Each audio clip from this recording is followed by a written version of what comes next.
Hello friends, हम लोग 10th class की ज्योग्राफी SCERT बुक से पढ़ रहे थे और हम लोग फर्स्ट चैप्टर शुरू किए थे जो था भारत संसाधन एवं उपयोग। तो इसका हम लोग जो पहला खंड है वो हम लोग देख चुके थे फर्स्ट पार्ट में और सेकंड पार्ट भी हो चुका था इसका। तो आज हम लोगों को थर्ड पार्ट पढ़ना था। देखिए, इसमें प्राकृतिक संसाधन जो है, जिसमें हम लोग भूमि संसाधन यानी कि इसमें हम लोग देख लिए थे कि मृदा निर्माण किस तरीके से होता है। जलोढ़ मृदा के बारे में पढ़े थे। मृदा जो है 6 प्रकार की होती है, भारत में 6 प्रकार की है, जिसमें हम लोग जलोढ़ मृदा के बारे में पढ़ चुके थे। यह जलोढ़ मृदा जो है वह उत्तर भारत में सबसे ज़्यादा पाया जाता है और सिंधु गंगा ब्रह्मपुत्रा के जो जलोढ़ निक्षेप हैं उनसे बने हुए हैं। राजस्थान और गुजरात में भी थोड़ा मात्रा में है। उसके बाद जो पूर्वी तटीय इलाका है उसमें महानदी गोदावरी कृष्णा कावेरी द्वारा जो डेल्टा बनाया जाता है उसमें जलोढ़ मृदा है। जलोढ़ मृदा कैसे बनता है? बालू, सिल्ट एवं मृतिका से बना हुआ होता है। ठीक है, इसका उसके बाद इसमें और भी कुछ था। इनके कण जो होते हैं वह नीचे मतलब छोटे छोटे होते हैं, लेकिन जैसे जैसे आप ऊपर चढ़ते जाइएगा उसमें क्या होगा, वह बड़ा बड़ा कण आना शुरू हो जाएगा, क्योंकि नीचे आते आते तक वह टूट जाता है। पुराने इसमें 2 तरह का होता है जलोढ़ मृदा भी, नवीन और पुराना। पुराना जो होता है वह कंकड़ और बजरी से बना हुआ होता है, ठीक है, जिसे बांगर कहते हैं। और जो खादर है जो कि बालू एवं मृतिका से बना हुआ होता है और यह काफ़ी उपजाऊ होता है। जलोढ़ मृदा में पोटास, फास्फोरस, चूना बहुत ज़्यादा होती है, लेकिन इसमें नाइट्रोजन और ह्यूमस यानी जैव पदार्थ बहुत कम होता है। इस मिट्टी में गन्ना, चावल, गेहूँ, मक्का, दलहन जैसी फसलें उगाई जाती है। ठीक है, यह बहुत अधिक उपजाऊ होता है, जिसके कारण इसमें गहन कृषि किया जाता है। गहन कृषि क्या होता है? गहन कृषि मतलब एक ही साल में बहुत सारा फसल लगाए हम लोग एक ही ज़मीन पे। उत्तर बिहार में जो बालू प्रधान जलोढ़ को दियारा भूमि कहते हैं। तो उत्तर बिहार में जो बालू प्रधान जो जलोढ़ भूमि है उसको दियारा भूमि कहते हैं और यह विश्व में मक्के की कृषि के लिए प्रसिद्ध है। तो याद रखिएगा, मक्के की कृषि के लिए दियारा भूमि प्रसिद्ध है। उसके बाद हम लोग काली मिट्टी देख चुके थे। काली मिट्टी का रंग काला क्यों होता है? एल्युमिनियम और लौह यौगिक के कारण होता है और यह कपास के लिए सर्वाधिक उपयुक्त मिट्टी है। इसे काली कपासी मिट्टी के नाम से भी जाना जाता है और यह लगभग 6.4 करोड़ हेक्टेयर भूमि में फैली हुई है। कहाँ कहाँ पर फैली हुई है यह देख लेते हैं।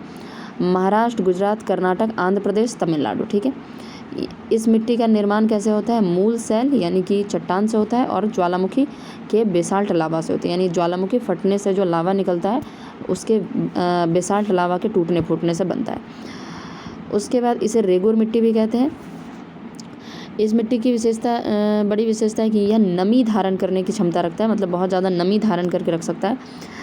इस मृदा में कैल्शियम कार्बोनेट, मैग्नीशियम, पोटास, चूना जैसे पोषक तत्व परिपूर्ण होते हैं, लेकिन इसमें फास्फोरस की कमी होती है।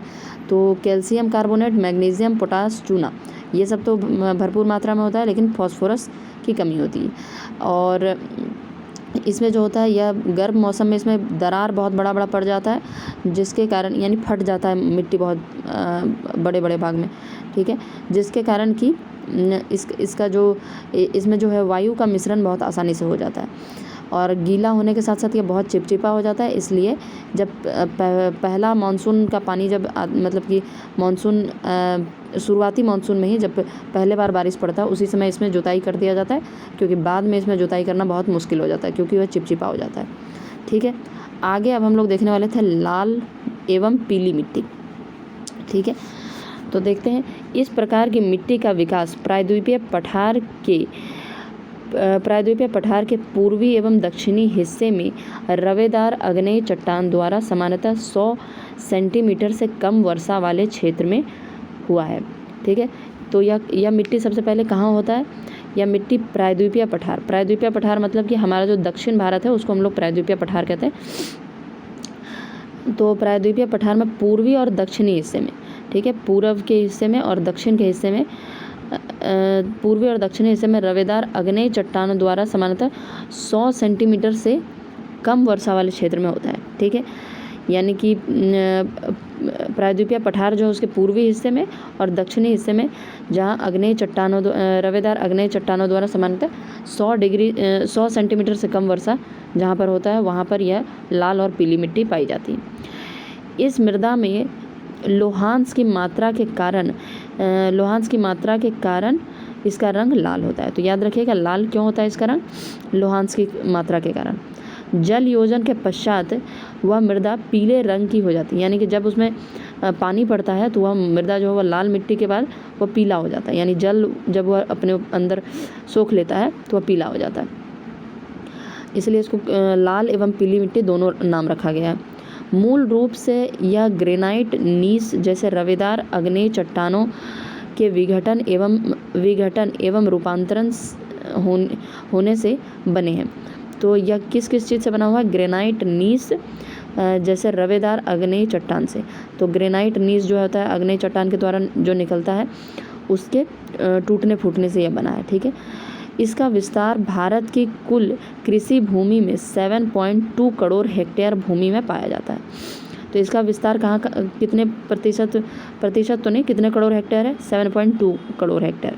जैसे काली मिट्टी था वह 6.4 था और उससे पहले हम लोग जलोढ़ मिट्टी पढ़े थे वह भी 6.4 था, लेकिन लाल और पीली मिट्टी जो है वह 7.2 करोड़ हेक्टेयर भूमि में पाया जाता है।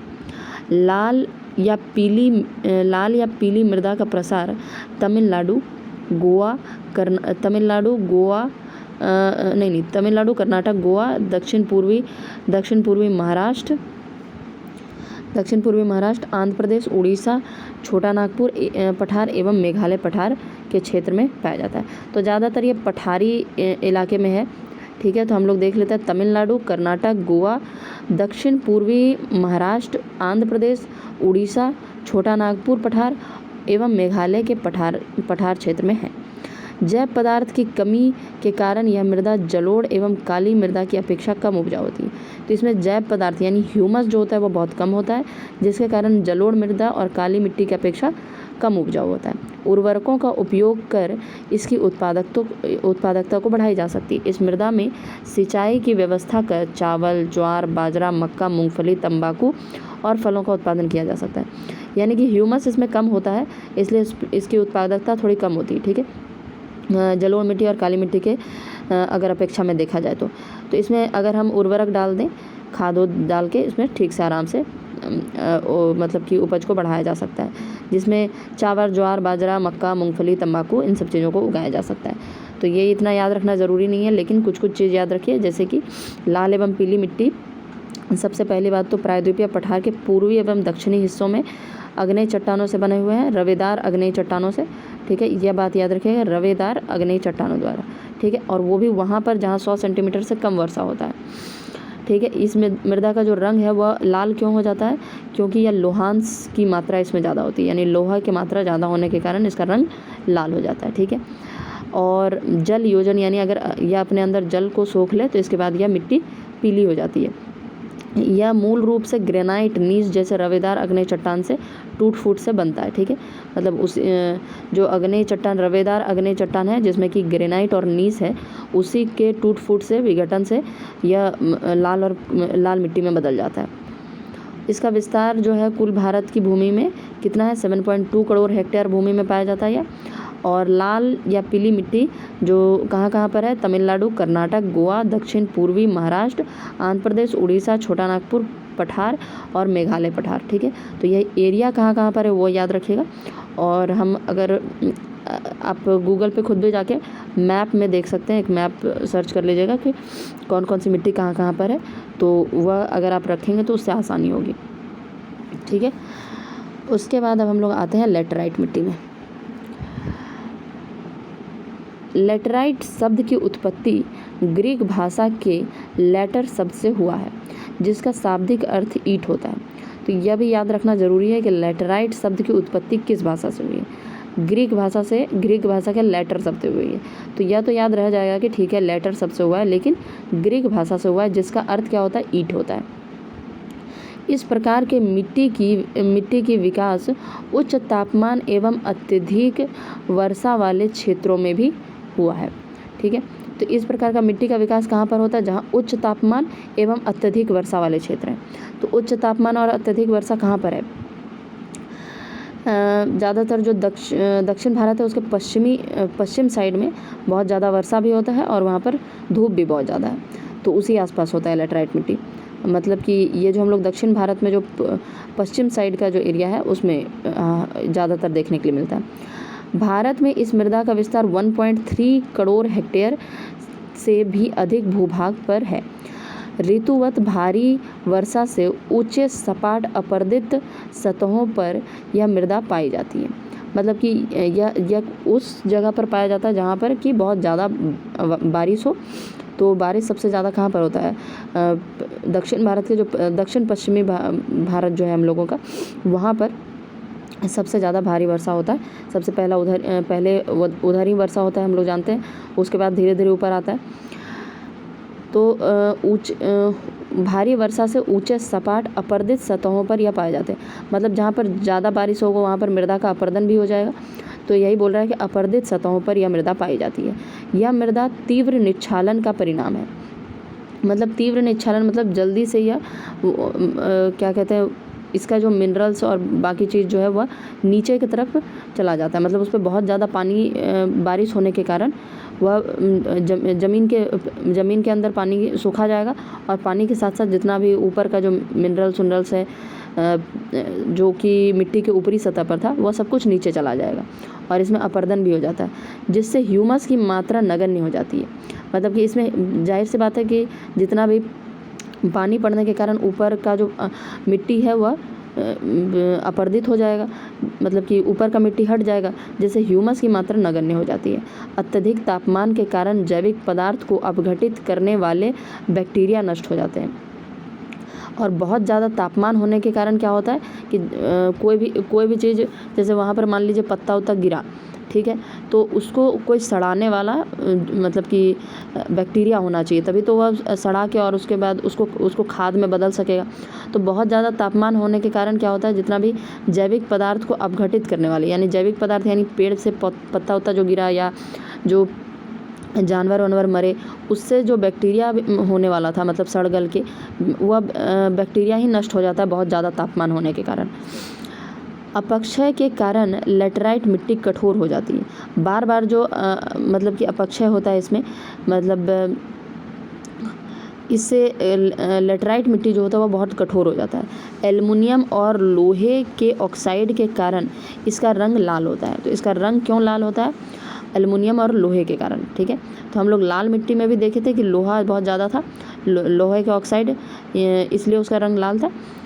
तो इसमें यह जो लैटराइट मिट्टी का रंग लाल होता है, क्यों होता है? क्योंकि यह एल्युमिनियम और लोहे का ऑक्साइड इसमें ज़्यादा होता है। इस प्रकार की मिट्टियों में रासायनिक खाद एवं अन्य उर्वरकों का प्रयोग कर उत्पादन किया जा सकता है। तो किसी भी मिट्टी में रासायनिक खाद, अब किसी भी मिट्टी में जो चीज़ का कमी है उसको आप खाद या उर्वरक डाल के उसमें उत्पादन कर सकते हैं। केरल, कर्नाटक, तमिलनाडु, मध्य प्रदेश, उड़ीसा तथा असम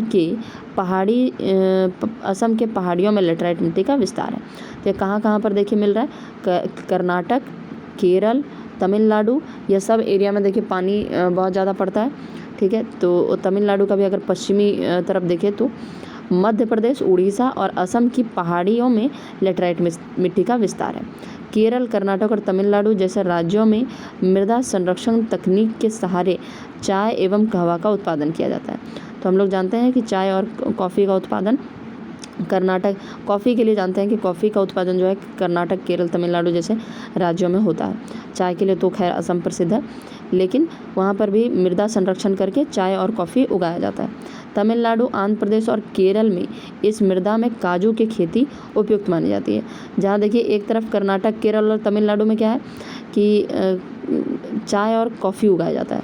तमिलनाडु, आंध्र प्रदेश और केरल में इस मिट्टी में काजू का उत्पादन किया जाता है, ठीक है। तो याद रखिएगा कि काजू और चाय कॉफ़ी का उत्पादन इसमें ज़्यादा किया जाता है, ठीक है। हम लोग जानते हैं चाय कॉफ़ी तो हम लोग जानते ही हैं कि उधर होता है, लेकिन अब याद रख लीजिएगा कि काजू की खेती के लिए भी लैटराइट मिट्टी का उपयोग किया जाता है। तो इसमें हम लोग देख लिए जो भी देखना था। सबसे पहला बात क्या याद रखना है कि लेटराइट मिट्टी जो है वह ग्रीक भाषा का शब्द है। ग्रीक भाषा के शब्द लेटर से आया हुआ है जिसका अर्थ होता है ईंट। ठीक है, इस प्रकार की मिट्टी का जो विकास है वह कैसे हुआ है, उच्च तापमान हो और अत्यधिक वर्षा वाला क्षेत्र हो। तो उसके बाद इसका विस्तार कितना है, 1.3 करोड़ हेक्टेयर भूमि पर है और बहुत ज़्यादा बारिश होने के कारण इसमें मृदा का अपरदन होता है, मृदा का लिंचिंग भी होता है। लीचिंग मतलब निक्षालन, यानी कि ज़मीन के अंदर चीज़ें चले जाना। इसमें ह्यूमस की मात्रा बहुत कम होती है क्योंकि अपरदन हो गया है। अत्यधिक तापमान, बहुत ज़्यादा तापमान होने के कारण वहाँ बैक्टीरिया जो होते हैं वह नष्ट हो जाते हैं। और लेटराइट मिट्टी बहुत कठोर होती है। एल्युमिनियम और लोहे के ऑक्साइड के कारण इसका रंग लाल होता है।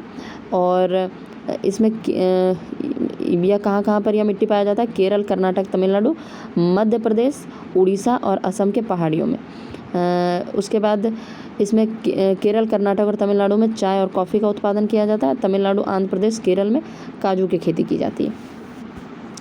आगे अब हम लोग 5वां नंबर का मरुस्थलीय मृदा देखते हैं। ठीक है, आप लोग को यह जो है वह थोड़ा धुंधला दिखेगा, कोई बात नहीं, जो हम बोल रहे हैं उस पर ध्यान दीजिएगा। मरुस्थलीय मृदा, इस प्रकार की मिट्टी लंबी शुष्क ऋतु, अल्प वर्षा, ह्यूमस रहित बलुआई मिट्टी वाले क्षेत्रों में विकसित होती है। तो यह जो मिट्टी है यह कहाँ पर पाया जाता है, लंबी शीत ऋतु। ठीक है, मरुस्थलीय मृदा है। ठीक है, तो यह लंबी शीत ऋतु, लंबी शुष्क ऋतु मरुस्थलीय मृदा तो जाहिर सी बात है कि जहाँ शुष्क ऋतु होगा, यानी कि बहुत कम वर्षा होगा, ह्यूमस रहित बलुआई मिट्टी होता है। ह्यूमस नहीं रहेगा, बहुत ज़्यादा अधिक तापमान होने के कारण ह्यूमस भी नहीं रहेगा। अल्प वर्षा होगा, मतलब ज़्यादा वर्षा नहीं होगा। शुष्क ऋतु यानी गर्म ऋतु होगा, और मतलब बिना नमी वाला ऋतु, और बलुआई मिट्टी वाले क्षेत्र में विकसित होते हैं। इस मृदा में संस्तरों का विकास काफ़ी कम पाया जाता है। रासायनिक अपेक्षा अत्यंत सीमित होते हैं। इस मृदा का रंग लाल या हल्का भूरा होता है। इस प्रकार की मृदा पश्चिमी राजस्थान, सौराष्ट्र, कच्छ, पश्चिमी हरियाणा और दक्षिणी पंजाब में पाई जाती है। तो यह सब एरिया याद रखेगा कहाँ कहाँ पर पाया जाता है। राजस्थान, जो कि हम लोग जानते ही हैं, तो पश्चिमी राजस्थान, सौराष्ट्र, कच्छ, पश्चिमी हरियाणा और पंजाब में पाए जाते हैं। इसमें वनस्पति और उर्वरक खनिज का अभाव पाया जाता है। जाहिर सी बात है वनस्पति हो नहीं पाएगा क्योंकि इसमें बहुत ज़्यादा यह शुष्क ऋतु होता है, कम वर्षा होती है यहाँ पर, तो वनस्पति नहीं होगा। उर्वरक खनिज का भी अभाव पाया जाएगा। किंतु सिंचाई करके कपास, चावल, गेहूं का भी उत्पादन किया जा सकता है। तो इसमें पानी का ही कमी है, पानी अगर मिल जाए, सिंचाई का व्यवस्था अगर हो जाए तो चावल, कपास, गेहूं इन सब का उत्पादन किया जा सकता है। अब आते हैं हम लोग पर्वतीय मृदा में। इस प्रकार की मृदा प्रायः पर्वतीय और पहाड़ी क्षेत्रों में देखने के लिए मिलता है। जैसा कि नाम है पर्वतीय मृदा, तो यह पर्वतीय मृदा पर्वत में और पहाड़ों में पाए जाते हैं, जहाँ पर्याप्त वर्षा वन पाए जाते हैं। यह मृदा जटिल एवं विविधता वाली होती है। यह नदी पहाड़ियों में जलोढ़ मृदा में ऊंचे भागों में मोटे कण वाले अपरिपक्व मृदा के रूप में पाई जाती है। पर्वतीय भागों में प्रायः भू आकृति, वनस्पति एवं जलवायविक दशाओं में पर्याप्त जटिलताएं एवं विविधता के कारण यहाँ एक ही प्रकार की मृदा बड़े क्षेत्र में नहीं मिलते हैं। हिमाच्छादित क्षेत्रों में इन मृदाओं का अपरदन हो जाता है और ये अम्लीय और ह्यूमस रहित हो जाते हैं। नदी घाटी के निम्नवर्ती क्षेत्रों में, विशेषकर नदी सोपानों और जलोढ़ पंखों में यह मृदा उपजाऊ होती है। यहाँ ढलानों पर फलों के बागान एवं नदी घाटियों में चावल एवं आलू का लगभग सभी क्षेत्रों में उत्पादन किया जाता है। तो देखिए पर्वतीय मृदा जो होती है वह बहुत ही अलग अलग टाइप का होता है, क्योंकि पर्वत में क्या होता है, बहुत तरह का उच्चावच होता है, यानी कि कहीं पर समतल है, कहीं पर ढलान है। तो इस तरह का बहुत सारा उच्चावच होने के कारण इसमें कहीं पर तो जलोढ़ मृदा, मतलब देखिए जैसे कि यहाँ लिखा हुआ है, यह नदी पहाड़ियों में जलोढ़ मृदा एवं ऊंचे भागों में मोटे कण वाली अपरिपक्व मृदा पाई जाती है। तो जब पहाड़ का ही ऊंचा भाग जहाँ पर होगा वहाँ मोटा मोटा कण पाया जाएगा मृदा का, ठीक है। पर्वतीय भागों में प्रायः भू आकृति, वनस्पति एवं जलवायविक दशाओं में पर्याप्त जटिलता एवं विविधता के कारण यहाँ एक ही प्रकार की मृदा बड़े बड़े क्षेत्रों में नहीं मिलते। मतलब कि यहाँ पर बहुत ज़्यादा विविधता होता है, एक ऐसा नहीं है कि एक ही जगह पर एक प्रकार का मृदा मिलेगा, तो हर थोड़े थोड़े दूरी पे बदल जाता है, नहीं मिलते हैं। हिमाच्छादित क्षेत्रों में इन मृदाओं का अपरदन हो जाता है। अब जहाँ पर हिमाच्छादित क्षेत्र है, यानी जहाँ पर हिम वाला क्षेत्र है, वहाँ पर क्या होगा, हमेशा हिम जो होगा वह पिघल के गिर रहा होगा, तो वहाँ हमेशा जो होता है अपरदन हो जाता है मृदाओं का, ठीक है। और ये अम्लीय एवं ह्यूमस रहित हो जाते हैं, क्योंकि जहाँ पर भी अपरदन होगा वहाँ पर ह्यूमस नहीं रह पाएगा, क्योंकि ह्यूमस तो ऊपरी मृदा होता है, तो वह ह्यूमस खत्म हो जाता है उसमें, ठीक है। नदी घाटी में निम्नवर्ती क्षेत्रों में, यानी नदी घाटी में अगर नीचे का क्षेत्र में आ जाइए तो विशेषकर नदी सोपान और जलोढ़ पंखों में ये मृदा उपजाऊ होती है, ठीक है। जलोढ़ पंख किसको कहते हैं, और मतलब कि जहाँ पर मिट्टी आके थोड़ा मिट्टी जो होता है ऊपर से, आप थोड़ा इमेजिन कीजिए कि पहाड़ से ऊपर से कोई नदी जो है वह बह रहा है, ठीक है।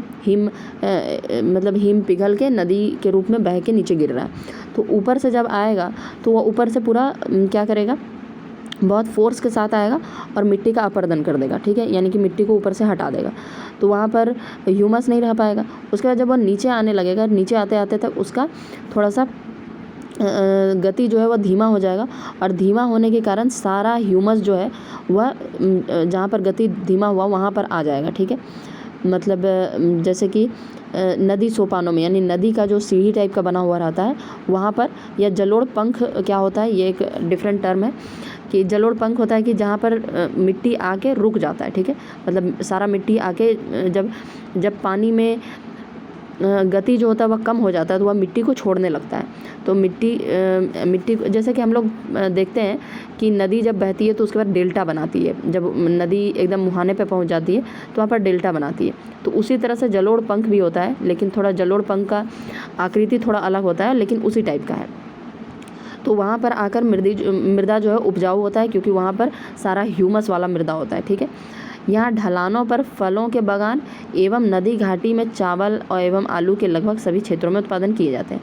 तो यह सब उत्पादन इतना याद रखने का ज़रूरत नहीं है, लेकिन आपको थोड़ा बहुत इसमें से क्वेश्चन बना के पूछा जा सकता है। आइए अब हम लोग देखते हैं कि ये जो अभी हम बता रहे थे आपको कि इंटरनेट से आपको डाउनलोड करना पड़ेगा, तो ये बुक में भी दिया हुआ है, आप बुक से देख लीजिए। ग्रीन कलर का जो है वह पर्वत और वन बताया गया है इसमें।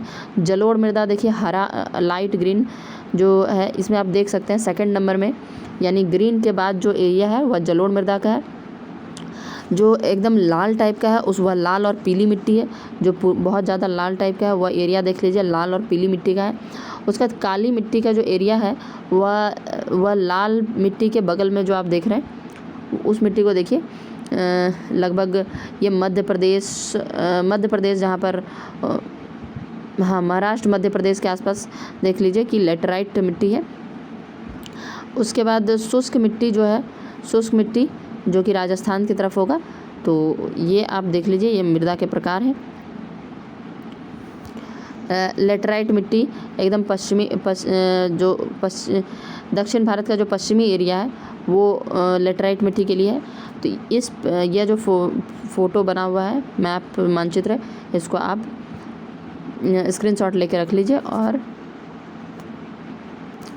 यह बुक में भी दिया हुआ है, इसको स्क्रीनशॉट अगर आप ले सकें, ठीक है। हम थोड़ा सा देख लीजिए, पहले आप ऊपर से ले लीजिए स्क्रीनशॉट और उसके बाद आप नीचे से भी ले सकते हैं, ठीक है। या आप बुक में भी दिया हुआ है या इंटरनेट से इसको आराम से डाउनलोड किया जा सकता है, ठीक है, बहुत आराम से मिल जाएगा। आइए अब हम लोग नीचे देखते हैं। भूमि उपयोग का बदलता स्वरूप।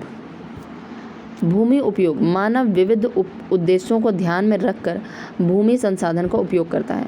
ये उपयोग निम्न वर्ग में निम्न वर्ग में रखे जाते हैं। अब देखिए भूमि का केवल एक ही उपयोग नहीं है कि उसमें केवल क्या बोलते हैं कुछ खेती करना है, यही केवल उपयोग नहीं है, बहुत सारा है। पहला है वन विस्तार, मतलब कि वन लगाने के लिए, ठीक है। कृषि अयोग्य बंजर भूमि, कुछ भूमि ऐसा है जो कृषि अयोग्य यानी कि उस पर कृषि नहीं किया जा सकता है, बंजर भूमि है। गैर कृषि कार्य में संलग्न भूमि, जैसे इमारत, सड़क, उद्योग, यह सब क्या है, गैर कृषि कार्य है, इसमें कृषि नहीं है। जैसे आपका जो घर बना वहाँ पर आप कृषि नहीं कर सकते। अस्थाई चारागाह एवं गोचर भूमि, ठीक है। चारागाह भूमि जो होता है मतलब घास उस लगा हुआ है उसमें जो आपके गाय माल है वो लोग जाके वहाँ पर आप चराने के लिए ले जाते हैं। बाग बगीचे एवं उपवन में संलग्न भूमि, कुछ ऐसा भूमि होगा आप अपने आसपास बाग बगीचे देख सकते हैं या पार्क वार्क जिस पे बनाया गया है, तो बाग बगीचा और उपवन में संलग्न भूमि। कृषि योग्य बंजर भूमि, जिसका प्रयोग 5 वर्ष से न हुआ हो, तो कृषि योग्य बंजर भूमि यानी इस पर कृषि किया जा सकता है लेकिन उस पर अभी 5 वर्ष से किसी भी तरीके का प्रयोग उस पर नहीं किया गया, मतलब वह कृषि योग्य है लेकिन वह बंजर है क्योंकि उस पर 5 वर्ष से कोई खेती नहीं किया गया है। वर्तमान प्रति भूमि, कुछ प्रति भूमि भी रहता है जो छूट गया है, अभी उस पर कृषि नहीं किया जा रहा है। वर्तमान प्रति के अतिरिक्त वह वे प्रति भूमि जहाँ 5 वर्षों से खेती न हुई हो, तो कुछ प्रतिभूमि, एक तो वर्तमान प्रतिभूमि, उसके बाद ऐसा भूमि जिसमें 5 वर्ष से खेती नहीं हुआ है। शुद्ध बोई गई भूमि, अब वह क्षेत्र है जहाँ पर कि शुद्ध रूप से बोया गया है। तो यह लगभग कितने प्रकार हो गए, 1 2 3 4 5 6 7 8 9 प्रकार। पहले तो वन विस्तार है, कृषि अयोग्य बंजर भूमि मतलब जिस पे कृषि नहीं किया जा सकता है। गैर कृषि कार्य में लगी भूमि यानी इमारत, सड़क, घर, उद्योग, इस तरह का। अस्थाई चारागाह एवं गोचर भूमि, बाग बगीचे वाला भूमि। कृषि योग्य बंजर भूमि जिसका प्रयोग 5 वर्ष से नहीं हुआ है, मतलब कृषि किया जा सकता है लेकिन उसका प्रयोग अभी 5 वर्ष से नहीं हुआ है, शायद जिसका भूमि है वह कुछ और काम करने लगा है, उसका बढ़िया कुछ नौकरी लग गया या बिजनेस हो गया तो उस पर ध्यान नहीं दे पा रहा है। वर्तमान प्रति भूमि मतलब कि ऐसे ही खाली छूटा हुआ भूमि है। वर्तमान प्रति के अतिरिक्त वह वे प्रति भूमि जहाँ 5 वर्ष से खेती नहीं हुई।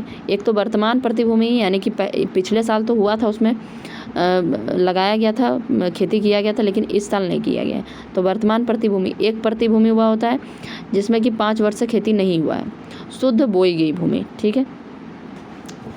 तो उसके बाद भारत में भू उपयोग का स्वरूप, तो ये थोड़ा सा भी है, इसको हम लोग नेक्स्ट पार्ट में देखेंगे, ठीक है। ये लगभग अभी 27 मिनट का वीडियो बन गया है, तो आप लोग इसको पढ़िए और जितना भी मिट्टी के बारे में जो भी बताएं, 6 प्रकार की मिट्टी है, कौन कौन सी मिट्टी है हम लोग देख लिए और इसका सारा इम्पॉर्टेंट फैक्ट्स भी पढ़ लिए, तो इसको रिवीजन कीजिए और आगे अब हम लोग नेक्स्ट पार्ट में देखेंगे। Thank you.